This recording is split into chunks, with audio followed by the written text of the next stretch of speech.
या बिजली के खंभे के ऊपर लगा के होल्डिंग लगाने से टिकट नहीं मिलती। मेरे को चौधरी बंसीलाल जी और चौधरी सुरेंद्र सिंह जी एक तिरंगा झंडा कांग्रेस का पकड़ा के गए थे, और पिछले 21 साल से मैं कांग्रेस का कार्यकर्ता हूँ। आज मंत्री है, हम उससे हिसाब मांगेंगे बवानी खेड़ा में क्या किया। मैं 15 साल का एमएलए में जितना कार्यकाल के अंदर मैंने जो काम किए हैं, मैं उसके हिसाब पर टिकट मांग रहा हूँ। जो लोगों के बीच में दुख सुख में रहता हूँ उसके हिसाब से टिकट मांग रहा हूँ। मैं एक कांग्रेस पार्टी का ईमानदार कार्यकर्ता हूँ, मैं टिकाऊ हूँ, मैं बिकाऊ नहीं। आज तो हिसाब सत्ता पक्ष से मांगने का समय है। हमें तो अपना हिसाब दे चुके। जो हिसाब जो हम मांग रहे हैं, इन्होंने जो हरियाणा का जो भट्टा बिठा दिया, आज नौजवान बेरोजगार बच्चे तबाह हो गए। नमस्कार, मैं हूं आपका दोस्त विनोद शर्मा और फिलहाल हमारे साथ स्क्रीन पर आपको रामकिशन फौजी, पूर्व सीपीएस और 2 बार के विधायक दिखाई देंगे। बवानीखेड़ा की राजनीति में काफी अच्छा खासा इनका नाम है, कई इलेक्शन लड़ चुके हैं और अब की बार भी ताल ठोक रहे हैं। उसके साथ साथ दीपेंद्र हुड्डा के बाद कांग्रेसियों के साथ ये भी बीजेपी से हिसाब मांग रहे हैं, जैसे कि हरियाणा मांगे हिसाब यात्रा चल रही है। फिलहाल रामकिशन फौजी से जानेंगे। फौजी साहब, ये हिसाब किताब है, ये बवानीखेड़ा में कैसा चल रहा है? बीजेपी वाले दे रहे हैं आपको? देखिए, सबसे पहले तो मैं विनोद भाई आपका धन्यवाद करता हूँ। आपने आज जो हिसाब किताब की बात करी, और मीडिया का भी धन्यवाद करता हूँ और आपका भी धन्यवाद करता हूँ। बात रही कि जो सत्ता सीन होता है, किसी की भी सरकार हो, तो लोग और विपक्ष हिसाब मांगता है, और हमारा फर्ज बनता है मुख्य विपक्ष होने के नाते। हमारे विधायक दल जी के जो नेता है चौधरी भूपेंद्र सिंह हुड्डा, आज हम सरकार से 10 साल से 2 महीने कम है, तो हिसाब हम मांगेंगे कि हरियाणा में आपने क्या विकास किया। हमारा फर्ज बनता है, और लोगों की आवाज़ उठाना विपक्ष का काम है। विपक्ष ने 10 साल के अंदर जो वादे किए थे, उसके वादा खिलाफी की है, उसका हम हिसाब मांगेंगे। प्रधानमंत्री नरेंद्र मोदी जी ने कहा था कि हम 15 लाख खाते में देंगे। ये कहा था कि हम करोड़ों लोगों को साल में जो रोजगार देंगे। हरियाणा की अगर बात करें तो सब नौजवान बच्चों को हम रोजगार देंगे, किसान को एमएसपी का रेट देंगे, हम यूनिवर्सिटियाँ बनाएंगे, मेडिकल कॉलेज बनाएंगे, मेट्रो लेके आएंगे। तो आज जो हिसाब जो हम मांग रहे हैं, इन्होंने जो हरियाणा का जो भट्टा बिठा दिया, आज नौजवान बेरोजगार बच्चे तबाह हो गए, ना नहरों में पानी मिलता। तो बीजेपी से हिसाब तो हम लेंगे और सत्ता को बेदखल करेंगे। अमित शाह जी आए थे ओबीसी सम्मेलन में महेंद्रगढ़, उन्होंने कहा कि हम और जनता लेके आने वाले इलेक्शन में भूपेंद्र हुड्डा से 10 साल का हिसाब। आप खुद पत्रकार महोदय हैं, आज तो हिसाब सत्ता पक्ष से मांगने का समय है। हमें तो अपना हिसाब दे चुके, और हिसाब ले हमारे से, हम देने के लिए तैयार हैं। हम 3 अगस्त को हमारा सांसद महोदय आदरणीय दीपेंद्र भाई बवानीखेड़ा आएगा, हम हिसाब देंगे। हिसाब ले हमारे से। बवानी के अंदर मेडिकल कॉलेज मंजूर कराया, यूनिवर्सिटी आज सुचारू रूप से चल गई। आज नहरों में पानी आता था, हमने कॉलेज, आप भिवानी की बात करें, महिला कॉलेज हम भिवानी में बनाया, बवानीखेड़ा में महिला कॉलेज बनाया, लोहारू के अंदर महिला कॉलेज बनाया, तुसाम के अंदर हमने महिला कॉलेज बनाया। तो हिसाब हम देने के लिए तैयार है। ये हिसाब देने डर क्यों रहे हैं? लेकिन हिसाब किताब की बात करें तो सबसे बड़ा बात तो गुटबाजी का आता है। आपके यहाँ बवानीखेड़ा में ही बात कर लें, कांग्रेस के अलग अलग पोस्टर लग रहे हैं। टिकटार्थियों की बात करें, कई लोग हो रखे हैं, कोई लोग नए आ रहे हैं तो भी टिकट मांग रहे हैं, पुराने हैं वो भी कह रहे हैं कि हमारा हक बनता है। बीजेपी की एक तरफ बात करें, कल मनीष ग्रोवर ने घोषणा कर दी कि वो चुनाव नहीं लड़ेंगे। बीजेपी वाले एक तरफ त्याग कर रहे हैं और आप लोगों में आज टिकट के लिए लड़ाई चल रही है आपस में। पहले तो मैं ये कहता हूँ, मनीष ग्रोवर साहब को पता लग गया, यहाँ हार बिल्कुल निश्चिंत है। बीजेपी के मैं दावे के साथ आपके मीडिया के सामने आज कहता हूँ कि मैंने 25 साल हो गए राजनीति में। बड़े बड़े नेता जो हैं, धर्मवीर मना कर गया, आई मनीष ग्रोवर का नंबर आ गया। ऐसे ऐसे बड़े बड़े लीडर सब इनकी सबकी हार से बौखलाए हुए हैं। कांग्रेस का बहुत बड़ा मतलब अब की बार मोहम्मद आएगा और कांग्रेस की हरियाणा में सरकार बनेगी चौधरी भूपेंद्र सिंह हुड्डा के नेतृत्व में। और दूसरा, आपने जो क्वेश्चन किया कि ये कहा कि बवानीखेड़ा में बहुत लोग टिकट मांग रहे हैं, प्रजातंत्र है और कांग्रेस पार्टी प्रजातांत्रिक पार्टी है, इससे सिद्ध होता है हारी हुई पार्टी का कोई टिकट नहीं मांगता। हारी हुई पार्टी का या तो टिकट कोई मांगता है तो उसको या तो उसको धक्के देनी पड़ती है। कांग्रेस पार्टी की सरकार आ रही है तो टिकट मांगने का अधिकार कार्यकर्ता का है, अगर कोई नई ज्वाइनिंग करता उसका भी है, और पुराना जो साथी है कांग्रेस का, संघर्ष का साथी है, बड़े कष्ट का समय का साथी है, वो भी मांगेगा। तो टिकट तो वितरण जो होगा जब टिकट की कमेटी बनेगी, हरियाणा की बनेगी और सेंट्रल कमेटी है, जिसको भी टिकट देगी, हम सब मिलजुल के हम कांग्रेस को मजबूत करेंगे। आपने कहा कि टिकट मांगने का हक सबका है, लेकिन मिलने का हक क्या रामकिशन फौजी का है या दूसरे लोगों को भी मिल जाएगी तो वो उनके लिए वोट मांगेंगे? देखिए, मैं अपना अधिकार इसलिए मानता हूँ, मैंने 25 साल हो गए, मैं एक कांग्रेस पार्टी का ईमानदार कार्यकर्ता हूँ, मैं टिकाऊ हूँ, मैं बिकाऊ नहीं। और जैसी भी समय आया है कांग्रेस का, बड़े बड़े लोग लोकसभा में जब पीछे मोदी की जब लहर थी, भागे, छोड़ गए छोटे कार्यकर्ता, बड़े कार्यकर्ता। लेकिन हमारे साथी बवानी खेड़ा के जितने मेरे साथी थे वो आज तक मेरे साथ हैं। और मैंने जो 10 साल का, जो चौधरी भूपेंद्र सिंह हुड्डा की सरकार थी, मैं विधायक था, CPS था, मैं 15 साल MLA रहा। मैं 15 साल का MLA में जितना कार्यकाल के अंदर मैंने जो काम किए हैं, मैं उसके हिसाब से टिकट मांग रहा हूँ। जो लोगों के बीच में दुख सुख में रहता हूँ, उसके हिसाब से टिकट मांग रहा हूँ। जो 36 बिरादरी का जो मैंने काम किया, नौकरी लगे, हमारे टाइम पर नहरों में पानी दिया, उसके हिसाब से ड्रेनेज बनाई, इतने बड़े काम किए मैंने। धनाड़ा और ये ताल्लू और मुंडाल के जो एरिया था, ये 30 साल से तबाह हो रहा था, ये क्षेत्र फ्लड के कारण। मैंने वहाँ ड्रेन बनाई 100 करोड़ की, मैं मिठाजोल के अंदर ड्रेन बनाई, भिवानी घग्गर ड्रेन जो हमारे जीवन रेखा जैसे नलवा, कुआरी, बालाबास, भोजरा, देमा, कुंजार धबाड़ा तक, वहाँ जिसका पानी जाता है उन लोगों को मैंने माइनर मंजूर कराए छिपर जमालपुर के नाम से। और एक जो हमारा पुराना क्षेत्र होता था भाखड़ा का, BNC के अंदर अपना नलवा के अंदर जो पानी नहीं आता था, वहाँ का मैंने मंजूर कराया। ऐसे मैंने बहुत काम किया, उसके हिसाब से मैं समझता हूँ मेरी दावेदारी बनती है। लेकिन इस इलेक्शन के बाद कहीं ना कहीं कांग्रेस जन कई चर्चा करते हैं कि जो लोग एक बार 2 बार चुनाव हार गए, हारे हुओं को जो है टिकट नहीं मिलेगी, युवाओं पर किस्मत आजमाएंगे राहुल गांधी। और कर्नाटक का सीन यहाँ पर हो गया, उसके लिए सर्वे भी स्टार्ट होगी, तो आपका कहीं ना कहीं दिल धड़कता है इस बात को लेकर? देखिए, बिल्कुल ठीक बात है, सर्वे के आधार पर टिकट मिलेगी और मजबूत। मैं युवा भी हूँ, मैं नौजवान भी हूँ, अभी तो मैं नौजवान भी हूँ, युवा भी हूँ। और हार जीत जो है किसने फैसला किया है? ये फैसला सेंट्रल कमेटी होती है, हरियाणा कमेटी होती है फैसला।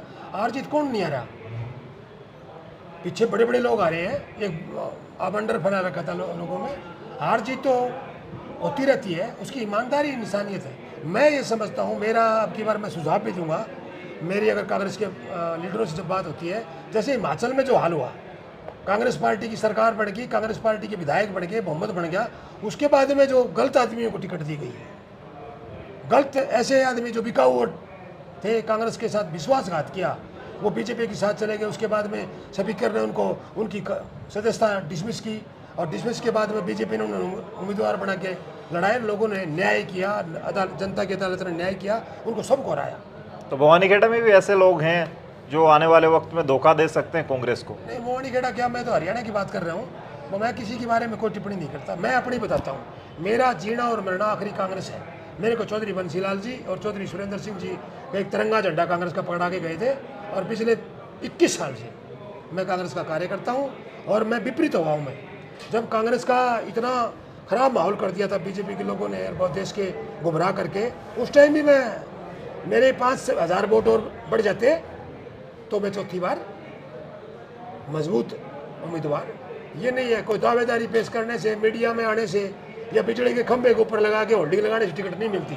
वो अपनी दावेदारी कर सकता है, दे सकता है। मैं तो इस काम के लिए मीडिया से आज बात करने के लिए आपके सामने आया था कि 3 तारीख को दीपेंद्र हुड्डा जी का 3:30 बजे हिसाब मांगो, हम भवानी खेड़ा उस हिसाब मांगो। मैं 4-5 दिन में यात्रा में MP साहब के साथ भी रहा।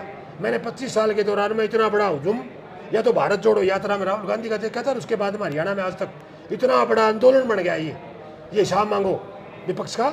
और ये आंदोलन जो बनेगा, भवानी खेड़ा में रिकॉर्ड टूटेगा। मैं भवानी खेड़ा के गाँव में भी जाऊँगा, आज कार्यकर्ताओं की मीटिंग बुला रखी है, और मैं ये समझता हूँ यहाँ 10,000 लोग भवानी खेड़ा की उधर हिसाब मांगने के लिए। हमारा जो विधायक है विशंबर वाल्मीकि जी, आज मंत्री है, हम उससे हिसाब मांगेंगे भवानी खेड़ा में क्या किया। हमारी सामण भादवा आज बाढ़ के टाइम पूरे देश में आई हुई है, और हमारे यहाँ की नहरें खाली पड़ी हैं, पीने का पानी नहीं है। कल भवानी खेड़ा में जाम लग रहा था, 3 दिन पहले खरक के अंदर जाम था, 5 दिन पहले जमालपुर के अंदर जाम था। वो त्राही मची हुई है, और MLA मंत्री इनके सोए हुए हैं। हम हिसाब मांगेंगे और इस सरकार को, बीजेपी को बेदखल करेंगे। आप बीजेपी से हिसाब मांग रहे हो, और ED कांग्रेस वालों से ज़्यादातर हरियाणा में अब दिखाई पड़ा है, कहीं ईडी ने आपसे हिसाब मांग लिया तो मुश्किलें नहीं पड़ जाएंगी, जैसे कि भवानी खेड़ा के एक नेता के घर और धाम सिंह के घर अब रेड? देखिए, मेरे हिसाब तो सारे हो लिए, सोने का कभी दाग नहीं लगता। मेरे हिसाब सच्चाई के हैं। मैं फौजी इंसान हूँ, मैं फौजी ईमानदारी से मैंने राजनीति करी है। मैं हिसाब देने के लिए तैयार हूँ। हिसाब मैंने दिया है। मैंने 302 की मर्डर भुगते हैं। मेरे 2 मर्डर लगे। खानक के आंदोलन में मेरा नाम मर्डर में आया। जो पहाड़ का ठेकेदार था उसकी डेथ हुई थी, मेरा नाम था उसमें। यहाँ पीछे मेरे एलिगेशन लगाए। विपक्ष का जो है तो वो हिसाब जायज़ हमारे से मांगे, लेकिन नजाज और ईडी का दबाव बना के सत्ता तो बदलती रहती है। ऐसे क्षेत्रीय पार्टी करती थी, जो पहले एक इनेलो नाम की एक पार्टी होती थी, उसने ऐसे क्षेत्रीय विपक्ष के लोगों के साथ मुकदमे बढ़ाए झूठे। आज उनका हाल देखिए। आने वाले समय में देश के लोग बड़े जागरूक हैं। आज नौजवान पीढ़ी पढ़ी लिखी है, अच्छे कॉलेजों में पढ़ती है, अच्छी शिक्षा लेती है। तो वो जो लोग हैं देख रहे हैं, इस बात से दुखी है। उसी के कारण अब की बार मोदी सत्ता से बाहर हो गए थे। ये तो गठबंधन के कारण सरकार चला रखी है। और ये झूठे मुकदमे बनाना ये अच्छी फितरत नहीं है, ये अच्छा प्रचलन नहीं है। सत्ता तो आती जाती रहती है। कल है हरियाणा के अंदर अगर हरियाणा की सरकार बन गई तो ये हिसाब अगर ऐसा ही बीजेपी के साथ हो गया तो क्या होगा? तो मैं ये समझता हूँ, मैं तो अपनी कह सकता हूँ, मैं किसी के बारे में नहीं है। 4 महीने पहले कोई कांग्रेस में ज्वाइन करा हो सकता है कोई बीजेपी का पार्टनर हो और उनका हिसाब ना होया हो तो कोई न कोई ऐसी कांड कर दिया हो। तो मैं किसी का नाम नहीं लेता। मैं एक मानता हूँ, मैं यहाँ का महेंद्रगढ़ विधानसभा की तो बात नहीं करता, मैं ना लोकसभा की बात करता। मैं दादरी और बवानी खेड़ा की सबसे सीनियर 3 बार का विधायक बवानी खेड़ा का मैं बनता हूँ। कोई धोखा है? और मैं 25 साल पुराना कार्यकर्ता हूँ, 21 साल पुराना कांग्रेस का कार्यकर्ता हूँ। तो मेरी मजबूत उम्मीदवारी बढ़ती है। जब कई लोग तो ऐसे सत्ता पक्ष, किसी की भी सत्ता है, वो सत्ता पर बगैर नहीं 9.5 साल वहाँ माल खा लिया, अब सोच रहे कांग्रेस में जाके ना। ऐसा नहीं है। कांग्रेस का जो कार्यकर्ता जिसने संघर्ष किया, हम उसका काम भी करेंगे जो होने का लायक है, और उसकी मदद भी करेंगे और काम क्षेत्र का विकास करेंगे। अच्छा, लास्ट सवाल आपसे, बीजेपी के मंत्री से सीधे तौर पर टक्कर होती है आने वाले वक्त में, अगर इलेक्शन में आपको टिकट मिलती है तो कांग्रेस कहाँ स्टैंड करेगी और रामकिशन फौजी क्या उनको मात दे पाएंगे? मात मैं तो नहीं देता, लोग देंगे। बवानी खेड़ा के 36 बिरादरी के लोग देंगे। बवानी खेड़ा के लोग आज दुखी है सारे। जो मैंने परिसीमन के तहत 5 साल एक क्षेत्र का विकास और 10 साल का एक साइड का विकास, मैंने जो अपना 10 साल का विकास किया, उसी की बदौलत जो पिछले विधानसभा में मैं 5000 वोट और अगर आ जाते मैं जीत जाता। काम किए जब ही तो, नहीं तो जमानत जब्त होगी थी बहुत लोगों की। मैं कभी भी विपरीत हवा में भी लड़ा हूँ, तब भी मैं कांग्रेस के वोट बढ़ाए हैं। मैं हारा जरूर हूँ। मैं जब पहला इलेक्शन लड़ा तो मेरे 38,000 वोट आए। मैं 13-14,000 से जब हारा तो मेरे 52,000 वोट आए। मेरे वोट बढ़े, परसेंटेज बढ़ी है। तो आने वाले समय के अंदर मैं समझता हूँ कि मजबूती की बात करोगे, अरे सच्चे कार्यकर्ता की बात करोगे। मैं एक छोटा सा कार्यकर्ता हूँ कांग्रेस का। अगर मुझे उम्मीदवार बनाया और मुझे आसार विश्वास है, मुझे आसार विश्वास इस बात पे है कि कार्यकर्ताओं पे विश्वास है, कांग्रेस पार्टी पे विश्वास है, न्याय की तराजू है, उस अदालत में हमारे को न्याय मिलेगा। अच्छा फौजी साहब, एक सवाल मेरे से पूछने से दिल नहीं मान रहा, मैं आपसे पूछ ही लेता हूँ। एक तरफ तो आप कह रहे हैं कि कांग्रेस मजबूत हो रही है, सरकार बना रही है, दूसरी तरफ कांग्रेस बिखर रही है। जिस तरीके से पीछे हुड्डा साहब हाथ पकड़ पकड़ के रोक रहे थे, आपकी पुरानी जो नेता रही हैं किरण चौधरी, वो तो छोड़ भी गई पार्टी, और भी गुटबाजी की बातें चलती हैं। अब शैलजा भी एक कांग्रेस संदेश यात्रा की बात चलती है, अलग गुटों की बात चलती है। तो किरण चौधरी के जाने से और ये जो हालात चल रहे हैं, इससे कांग्रेस कमजोर नहीं पड़ रही? देखिए, आपने देखा होगा, अब ये पिछली बार लोकसभा की कितनी सीट थी बीजेपी की? 10 की 10 सीटें थी। आज हरियाणा के अंदर 5 सीटें और बड़े भारी मार्जिन से दीपेंद्र हुड्डा हिंदुस्तान में राहुल गांधी के बाद में रोहतक जो सांसद हैं वो दूसरे नंबर पर जीते हैं पूरे देश में। ऐसे और दूसरी सीटें देखिए, 5 सीट लोकसभा की आज है। और ये भी एक मोदी के नाम का एक गुमराह। हम जब वोट मांगने गाँवों में जाते थे कि कई लोग ऐसे थे गुमराह कर रखे थे बीजेपी के, अगले वोट तो हम भी जो विधानसभा का वो कांग्रेस को देंगे, ये वोट है। जब भी हमने 5 सीट हासिल करी। और बात रही दूसरे नेताओं की, अब पुरानी बात हो चुकी। सबको शुभकामनाएं हैं। मैं तो कांग्रेस का एक कार्यकर्ता हूँ। कांग्रेस का कार्यकर्ता होने के नाते मैं ये समझता हूँ, अगर गुटबाजी है तो बीजेपी के अंदर है। आपका अभी सीधा उदाहरण देखिए, महेंद्रगढ़ में सेंटर में मिनिस्टर है राव इंद्रजीत का क्या काम था? मैं यहाँ का नेता हूँ, मेरे से सिवाय बगैर पूछे किसी को मुख्यमंत्री बना दिया। धर्मवीर का क्या बयान था? धर्मवीर ने कहा कि मैं अगला इलेक्शन नहीं लड़ूंगा। राव इंद्रजीत को मंत्री क्यों नहीं बनाया? पीछे आपने इनका विज जो सीनियर है, मेरे साथ भी विधायक रहा 2 बार, वो मंत्री भी था, उसको हटा दिया। अब तो वो कह रहे हैं मेरे से मुख्यमंत्री पूछ के नहीं बनाया। सबसे ज़्यादा कोई अगर गुटबाजी है तो बीजेपी के अंदर है।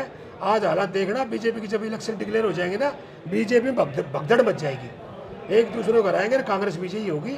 मैं ये समझता हूँ, आज फिर दावा करता हूँ, मैंने 25 साल राजनीति में ऐसा माहौल कभी नहीं देखा कांग्रेस का जो आज के दिन इतना तगड़ा माहौल है। हो सकता है कि हरियाणा में आज तक इतनी सीट कभी नहीं आई होंगी कांग्रेस की, इतनी मोहम्मद के साथ सरकार बनेगी चौधरी भूपेंद्र सिंह हुड्डा के नेतृत्व में। जी, तो फिलहाल ये थे हमारे साथ रामकिशन फौजी, भवानी खेड़ा से मजबूती से अपनी उम्मीदवारी जता रहे हैं, क्योंकि शुरू में शायद मैंने मिस्टेक की। 3 बार के विधायक रहे हैं और 2 बार इलेक्शन लगातार इन्होंने विश्वम्भर वाल्मीकि के सामने हारे। हालांकि वोट परसेंटेज जो है वो इनका बढ़ा है। आने वाले वक्त में फिर दोबारा से भवानी खेड़ा से विधायक चुनने की और पब्लिक की पसंद बनने की इनकी बात कर रहे हैं।